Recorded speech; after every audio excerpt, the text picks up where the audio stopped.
Bébé Traoré. Info citer les titres. La journée internationale des volontaires, communément appelée JV, est célébrée aujourd'hui 5 décembre. C'est un jour où les volontaires sont reconnus et l'esprit du volontariat est promu. Oumar Touré, conseiller du directeur général de la promotion du volontariat au Mali, nous donnera plus de détails sur cette célébration au plan national dans ce journal. Et nous allons parler des visites techniques. C'est une pratique qui permet de faire le contrôle total de tous les systèmes de fonctionnement du véhicule. Tanavette Sangaré nous donnera les détails dans cette édition. L'actualité internationale sera fournie par Sori Ibrahim Traoré en direct. Bonjour Sori. Bonjour Aïssata. Alors qu'est-ce qui domine les nouvelles à l'international? Alors nous allons d'abord commencer par le Sénégal. Là-bas, des explications ont été données après la publication d'une liste de médias éligibles dans le pays. Ensuite, nous irons au Tchad où une vingtaine de personnes sont déléguées pour dénoncer l'accord militaire avec la France. Enfin, on parlera de cette promesse de 600 millions de dollars faite par le président américain pour le corridor de Lobito. C'est en Angola, Aïssata Traoré. Voilà donc le sommaire, le développement de ces titres dans quelques instants. Merci d'avoir choisi la chaîne 2 pour vous informer. Mesdames et messieurs, bonjour et bienvenue. Deux nouvelles à l'entame de cette édition. Démarrage ce matin de l'atelier de plaidoyer pour la campagne d'intégration des enfants et des jeunes en mobilité. Le thème de cet événement est intitulé « Pour un avenir inclusif, intégrons les jeunes en mobilité dans nos collectivités ». La cérémonie d'ouverture a été présidée par le ministre en charge des Maliens établis à l'extérieur. Cet atelier vise à sensibiliser sur la nécessité d'inclure les jeunes en mobilité dans les processus de développement et de cohésion sociale au sein des collectivités. Et le ministre des Affaires religieuses, des cultes et des coutumes a reçu ce matin les pèlerins marcheurs du 53e pèlerinage national au pied de Notre-Dame du Mali à Kita. Cette rencontre avait pour objectif de transmettre la reconnaissance et les vifs remerciements de l'État envers les marcheurs. Les précisions sur ces événements avec nos reporters Mariam Konaté et Suzanne Traoré dans nos prochaines éditions. Célébration ce 5 décembre de la Journée internationale du volontariat. Le volontariat a pour objectif de favoriser la promotion de l'emploi aux jeunes sur toute l'étendue du territoire national dans le domaine de la santé, de l'environnement, de l'agriculture, entre autres. Oumar Touré, conseiller du directeur général de la promotion du volontariat au Mali, nous donne plus de détails sur cette célébration. Il est au micro de Aïssata Diarra. Notre mission, c'est vraiment de renforcer l'employabilité des jeunes. C'est la perche que nous leur tendons. C'est l'opportunité que nous leur donnons de servir d'abord le pays, de connaître le pays. Et ensuite, le volontariat stimule le développement personnel. Les volontaires aujourd'hui que nous mettons à la disposition des structures d'accueil à l'intérieur du pays, ils servent, mais ils sont servis également. Pour le caricaturer, ça veut dire quoi concrètement? Ça veut dire le volontaire, c'est un jeune que nous recrutons parce que c'est 18 ans, mais il n'y a pas de plafond parce que nous avons des volontaires du 3e âge. C'est des jeunes que nous recrutons, que nous formons, que nous déployons sur le terrain, que ce soit à Bamako ou à l'intérieur du pays, pour servir. Là où il y a besoin, le volontaire et le bénévole doivent s'y trouver. Pour être volontaire national, il faut avoir 18 ans, il faut avoir une bonne moralité, il faut avoir une qualification académique ou une aptitude professionnelle, il faut signer un contrat de volontariat national avec les structures d'accueil et en amont, il faut être inscrit. C'est vraiment des critères très souples.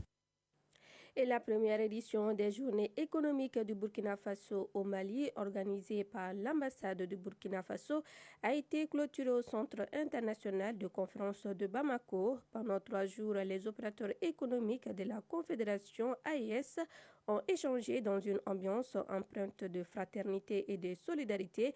Notre reporter Okouroutoumou Diarra a parcouru les stands pour recueillir les impressions des participants sur cette initiative économique. Suivant.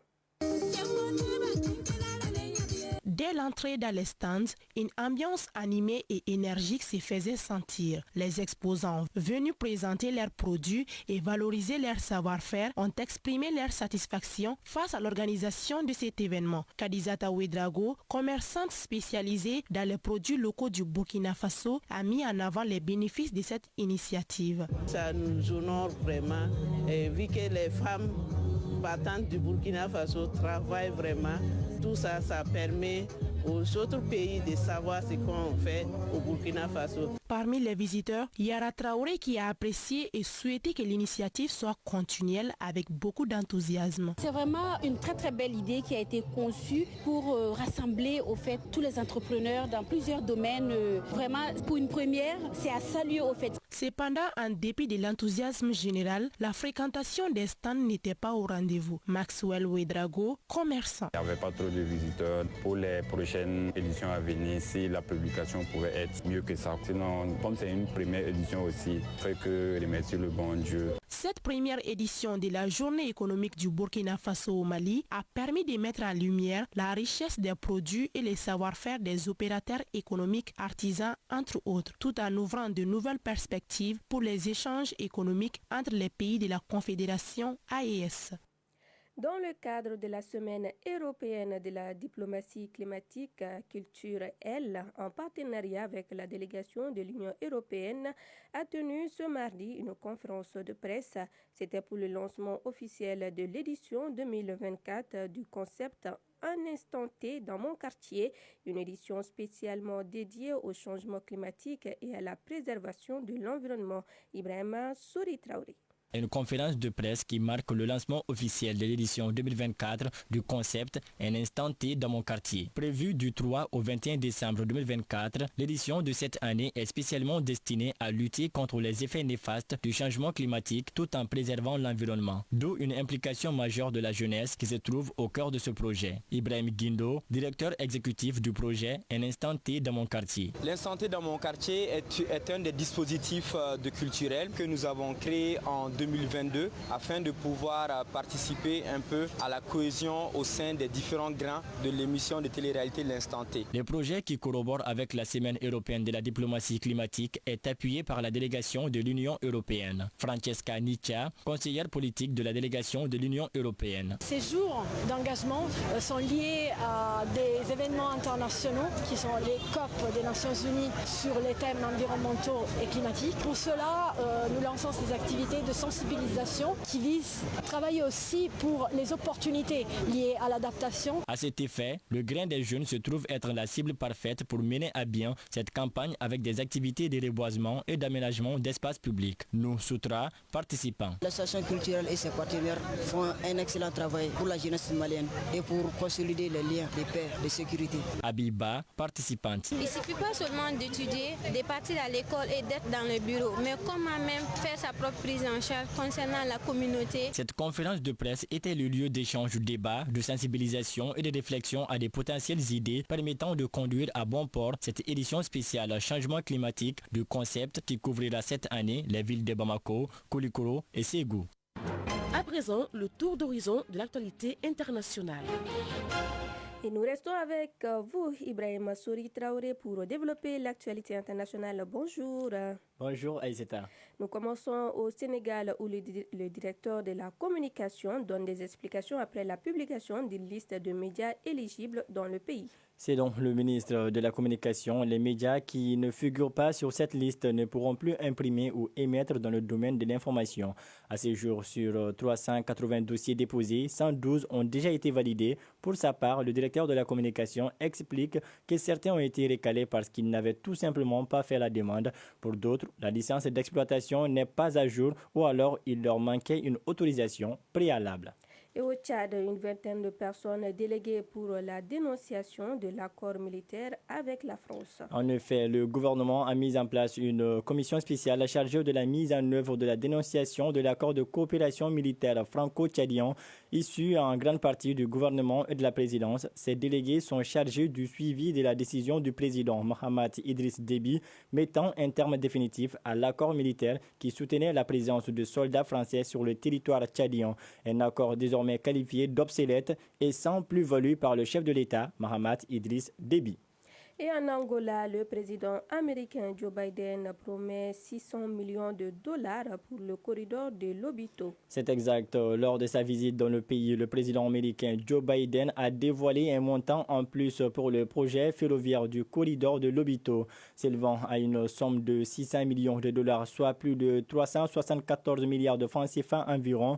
Ce projet ambitieux prévoit la modernisation de 1300 km de voies reliant l'Angola, la République démocratique du Congo et la Zambie. Il s'agirait surtout d'un investissement des États-Unis d'Amérique qui vise à exploiter les riches ressources stratégiques de cette région, notamment le cobalt et le cuivre. Et c'est à Traoré, c'est l'essentiel de l'actualité internationale pour InfoCité 12h de ce jeudi. Merci beaucoup Ibrahim Sori Traoré pour toutes ces nouvelles. Parlons à présent de la visite technique des véhicules, qui est une procédure requise et encadrée afin de vérifier la fiabilité de l'engin pour éviter également les accidents. Ainsi, on peut dire que cette visite a une très grande importance. C'est ce que nous dit Tanavette Sangaré dans ce dossier. Être propriétaire d'une voiture demande le respect de certaines règles. Le contrôle et la visite technique en est une. La visite technique est une pratique effectuée par deux centres à Bamako. L'un se trouve à Sogoniko et l'autre se situe à Kanadigila, commune rurale du Mandé. Et nous sommes présentement dans le deuxième centre. Ce chauffeur de taxi, appelé Moussa Sidibé, est venu contrôler si sa voiture est oui ou non en bon état. Malheureusement, les résultats ne sont pas très bons. Je n'ai pas grand-chose à dire. Les problèmes ont été détectés maintenant. C'est à moi de les régler. Et oui, le contrôle technique est une étape incontournable dans la vie d'une automobile. Sori Brahima Touré, chef du centre de contrôle technique à Kanadigila. Le plan, c'est quoi? C'est d'abord l'identification. Un véhicule doit avoir un acte de naissance. Après l'acte de naissance, la conformité de la carte grise d'abord est vérifiée. Après l'identification, on a l'enregistrement. Et maintenant, le véhicule est enregistré et encaissé à l'entrée des c'est à 5 000 francs. L'ANASER, c'est à 2 500 sur chaque véhicule engin venu. Donc ça fait les 7 500. Maintenant, c'est à la charge du contrôleur qui est indépendant dans ses jugements par rapport à ce véhicule. C'est la machine qui donne le résultat. À partir de la délivrance, on va avoir toutes les données du véhicule. En cas de résultat d'un taux élevé, le véhicule passe. Dans le cas échéant, dit bon, ça ne va pas. Tous les véhicules sont concernés. Mais ceux qui ne sont pas concernés, ce sont seulement les machines agricoles. En 6 mois de durée de vie concernant les certificats autorisés de circuler pendant 6 mois avec les certificats de la visite technique. Les véhicules personnels ont une durée de 1 année. C'est aussi avant tout un moyen pour l'automobiliste de faire le contrôle total de tous les systèmes de fonctionnement et d'effectuer les réparations nécessaires sur son véhicule. Boubou Diara, mécanicien. Si la visite technique d'une voiture n'est pas faite, c'est très difficile pour le propriétaire de connaître l'état de son engin. Peut-être que les freins ou l'amortisseur ne sont pas en bon état. Ainsi, bon nombre de conducteurs de véhicules ne sont pas sans connaître son importance, mais certains font fi de la loi. Mohamed Habib Ba, automobiliste. Ça nous permet de savoir si le véhicule est en bon état pour circuler sur la route. Connaît Soma Assitanso, automobiliste. C'est pour détecter les défauts de la voiture. Ça va minimiser aussi le risque d'accident. Amadou Mariko, automobiliste. C'est très important. C'est très important, mais je ne l'ai pas fait d'abord. Ce n'est pas le moment. Le défaut du contrôle technique est un véritable casse-tête pour les assurances également. Amadi Diallo, assureur. Elle est également importante dans la mesure où lorsqu'il y a un sinistre, au moment de la déclaration du sinistre, on demande les documents du véhicule. Et parmi ces documents-là, il y a le coupon de la visite technique. Lorsqu'il s'agit, le véhicule en question est assuré en RC, en responsabilité civile. À ce niveau, même si la visite technique n'existe pas sur le véhicule, le fait qu'il y a dommage corporel ou matériel concernant une personne tierce, la compagnie va intervenir, prendre en charge ce sinistre. Maintenant, lorsqu'il y a l'assurance dommage du véhicule engagé, donc si tel est le cas, la partie dommage ne sera pas couverte par l'assureur. Le contrôle technique est un moyen efficace de lutte contre l'insécurité routière dans notre pays. C'est pourquoi il est recommandé pour le bien-être des usagers.